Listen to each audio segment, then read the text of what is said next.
Betrayed by my cheating wife and humiliated by her lover, Anton Novak orchestrates the ultimate revenge. With cold precision, he shatters their lives while securing his own redemption.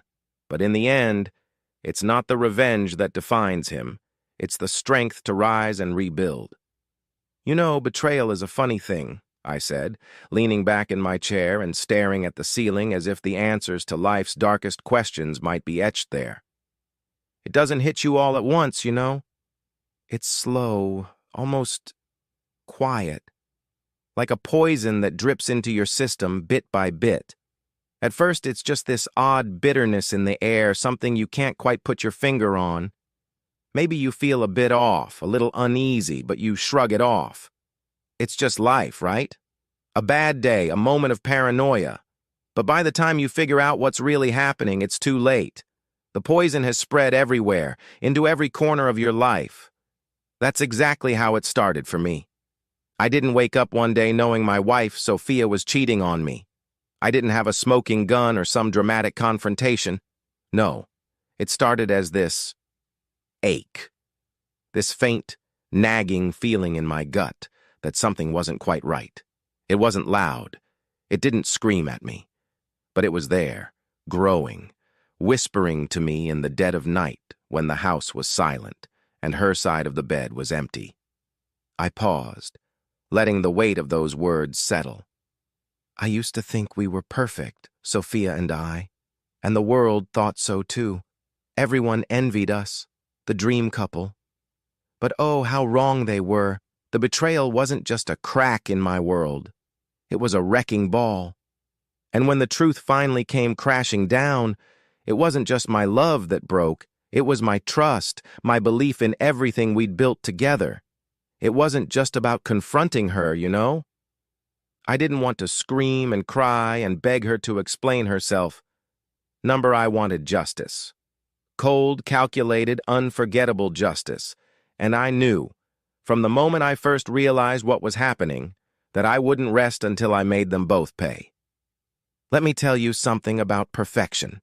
It's a damn good liar. From the outside, Sophia and I looked like something out of a fairy tale. She was this stunning curator, known all over Prague for her brilliance. I mean, people whispered her name like it was sacred. And me? I was the golden boy in finance, managing investments for Europe's elite. Together, we had it all. Success, money, love, or so everyone thought. I ran a hand through my hair, remembering how flawlessly she played the role. But you know what they say, right? Perfection is just a mask. Hours started slipping so subtly that I almost missed it. At first, it was small stuff. Her laugh wasn't as full, her smiles didn't quite reach her eyes. She started coming home later and later, always with these polished, almost too perfect excuses. Late night at the gallery, she'd say, or I'm consulting with an artist. And like an idiot, I believed her. I mean, why wouldn't I? She'd never given me a reason not to trust her. But then came the necklace. I leaned forward, my voice dropping to a near whisper. It was this sapphire necklace I'd given her for our anniversary. She wore it everywhere, every single day. And then, one day, it was gone. Just like that. When I asked her about it, she didn't even blink.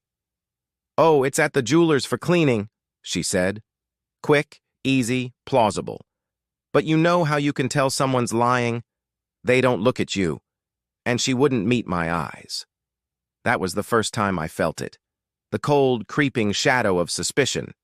But even then, I tried to push it down, tried to convince myself I was imagining things. Little did I know, that necklace wasn't the only thing she'd taken off. Everything changed the night her phone buzzed. I'll never forget it. I was in the kitchen, pouring myself a drink, and there it was, lighting up the counter like a spotlight. I might have ignored it if not for the name on the screen. Lucas. Who the hell was Lucas? She'd never mentioned a Lucas before. My heart started pounding as I picked up her phone. I know, it's wrong to snoop, but something inside me wouldn't let it go. And there it was. One message, just a few words, but they hit me like a freight train. Can't wait to see you again. Same time tomorrow. I shook my head, the memory of that moment still vivid. You ever have one of those moments where the world just stops? That's what it felt like. My hands were shaking so bad I could barely put the phone back down. Upstairs, I could hear her humming, getting ready for another so-called work event. The sound of it made me sick. But I didn't confront her. Not then. That would have been too easy. Too impulsive. I needed proof. Cold, undeniable proof. And from that moment on, I wasn't just her husband anymore. I was her shadow, her hunter, the man who would tear her lies apart piece by piece. Turns out, Lucas wasn't just some random guy. Oh no, he was worse. He was married, kids, fancy job, the whole 9 yards. But here's the kicker. He wasn't just sneaking around with my wife. No, he had a history. A whole string of affairs and shady business dealings that made him think he was untouchable. Sophia thought she was clever, meeting him at the Grand Continental Hotel, a 5-star palace known for its discretion. Twice I saw the charges on our credit card. Twice she smiled that same breezy, confident smile when I asked her about it. "A visiting artist," she said. "The gallery reimbursed me."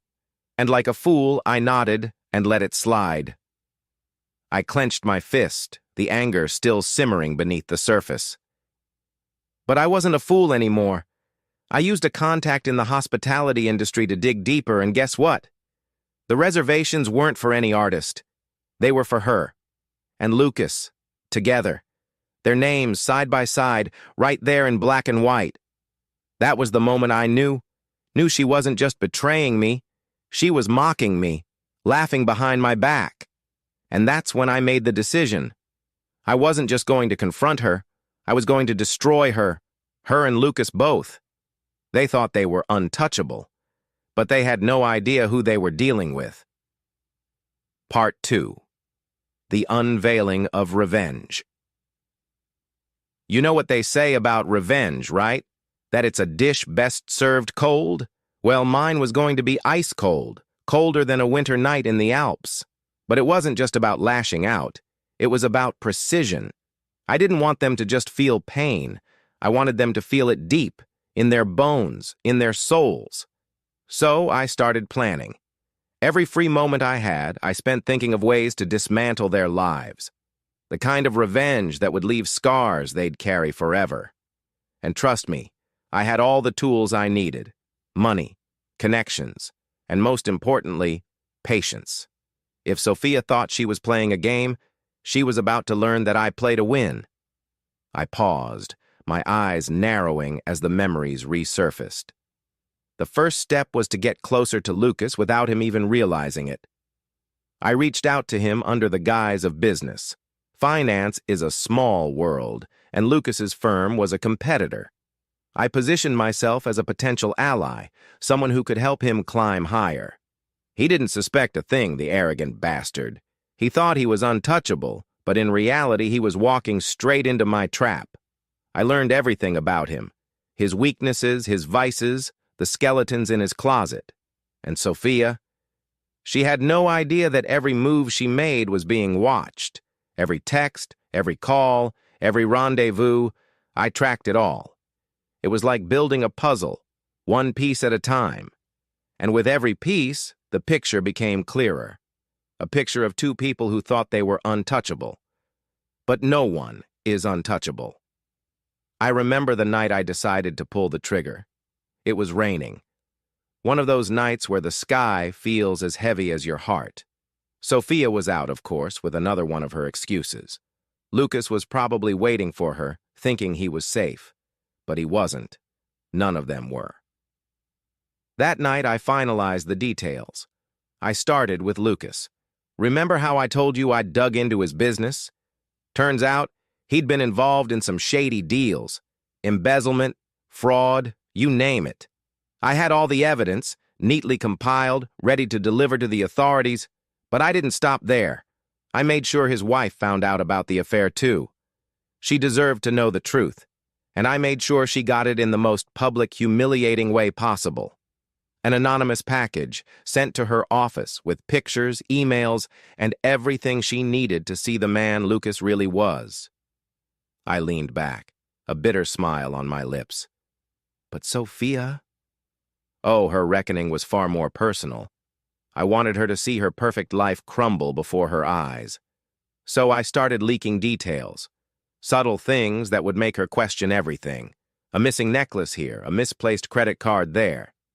She started to unravel, bit by bit, as the cracks in her facade grew wider. And then, when the time was right, I made my move.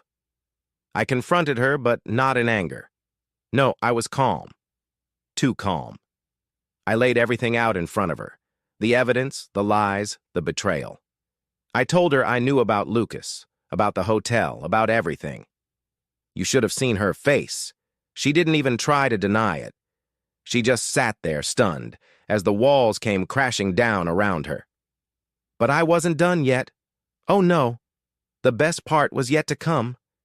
You see, Sophia and Lucas had built their lives on lies, and I was about to expose them to the world. I organized a dinner party. Our friends, our colleagues, everyone who mattered to us.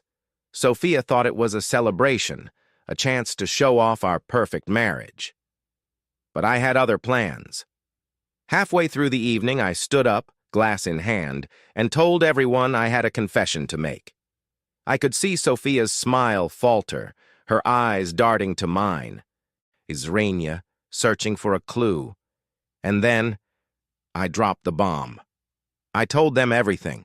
Her affair with Lucas, their lies, their betrayal. The room fell silent, the kind of silence that's almost deafening. Sophia tried to laugh it off, to play it down, but no one was buying it. Her mask had finally shattered, and there was no putting it back together. I let out a breath, the memory of that moment still vivid. Lucas wasn't spared either. His wife was there, of course, and when she stood up and threw her drink in his face, the room erupted. It was chaos, glorious, satisfying chaos. By the end of the night, Sophia and Lucas were both ruined. Their reputations, their careers, their relationships, everything they'd worked so hard to build was gone. And me? I walked away with my head held high, knowing justice had been served. But you know, revenge isn't the end of the story. It's just the beginning of a new chapter. After that night, I started rebuilding my life. It wasn't easy.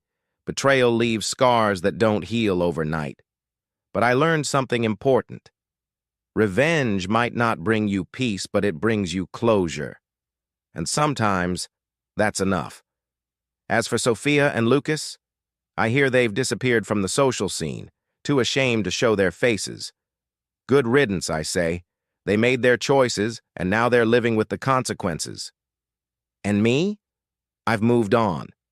I'm not the same person I was before, maybe a little colder, a little harder. But I'm stronger, too. And in the end, that's what matters. You know what's strange? After the storm passes, after you've torn everything down to the foundation, there's this eerie silence. It's not peace, exactly. It's something raw, like a wound exposed to the air. That's where I found myself after everything was over. The chaos I'd unleashed on Sophia and Lucas had left them in ruins, but it also left me standing in the middle of my life, staring at the emptiness. The divorce papers were signed within weeks. Sophia didn't fight for anything. Not the house, not the money, not even a goodbye. She just left, like a ghost fading into the fog. I thought I'd feel triumphant, like I'd conquered the world, but instead, I just felt tired. Revenge takes a toll, even when it's justified. I spent the first few months trying to piece myself back together, figuring out who I was without her, without the lies that had been woven into my life for so long. I leaned forward, my voice softening. But the funny thing about hitting rock bottom is that there's nowhere to go but up. I started focusing on the things I'd neglected, my friends, my hobbies, the little things that made life worth living. I redecorated the house, stripping away every trace of her, every reminder of what we'd shared. I started running again, taking long routes through the city, letting the rhythm of my footsteps drown out the noise in my head. Slowly, I began to feel like myself again.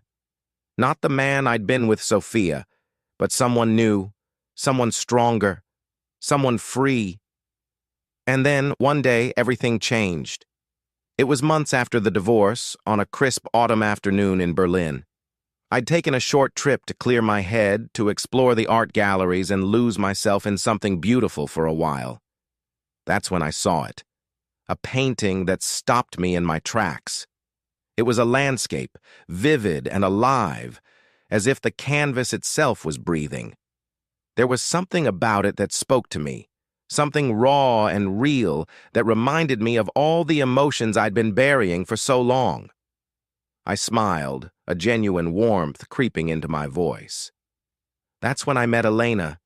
She was standing beside me, her eyes fixed on the painting with the same intensity I felt.